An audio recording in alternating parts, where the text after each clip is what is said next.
There's a lot to talk about, so let's get started. Good morning. This is Fred Mitchell, Chair of the Progressive Liberal Party, MP for Fox Hill, Minister for the Foreign Service, and today is Wednesday. It's the 27th of August, 2025. Yesterday, we marked with Dame Marguerite Pindling the 25th anniversary of the passing of the father of our nation, Sir Lynden Pindling, he who said, if Bahamians aren't prepared to defend the Bahamas, then they don't deserve to have it.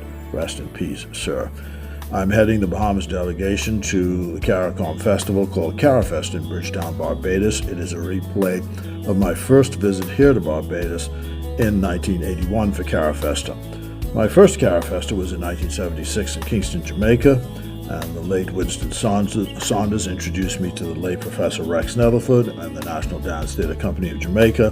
We became fast friends, and he introduced me to his seminal work, Kumina, and it was quite a moving time for me in Barbados on Monday evening to see youngsters that were little children when he died 15 years ago dance to that music. The Bahamas will be seeking to carry its culture to the Caribbean on Thursday night and, of course, to the wider world by trying to get Junkanoo in Paradise on the Broadway stage. There was an emergency meeting of CARICOM foreign ministers on Monday afternoon to discuss the security developments in the region and the realities with our neighbors, relations with our neighbors to the north. We are in interesting times, and no school of diplomacy could have prepared us for this.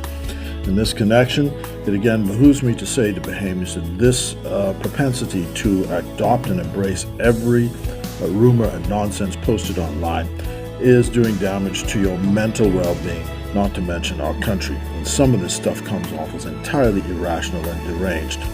The latest was a story circulating about passports in Haitians and the Turks and Caicos Islands, all to the best of our investigation, debunked as nonsense after discussions with the Turks and Caicos officials and the airlines and our own immigration authorities. The facts just don't line up with the narrative, but still the narrative persists. When you pronounce such a narrative, calling your own fish stink, you're contributing to devaluing your own passport. It is self-defeating.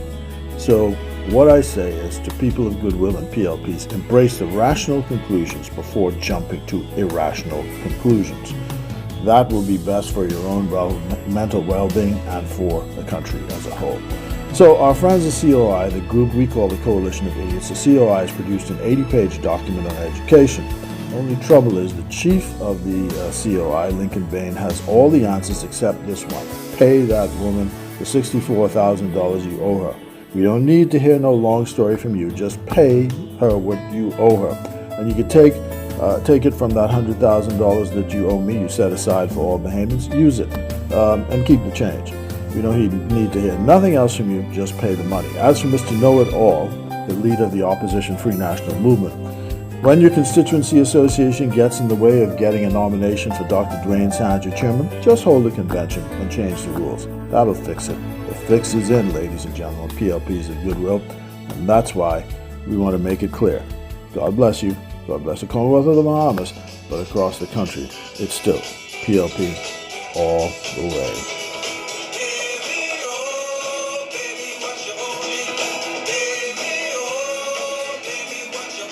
Thank you for tuning in to another episode of the Honorable Minister Fred Mitchell, coming to you every Mondays, Wednesdays, and Fridays, bringing it to you, no holds barred, minute by minute. Until next time, do enjoy your day.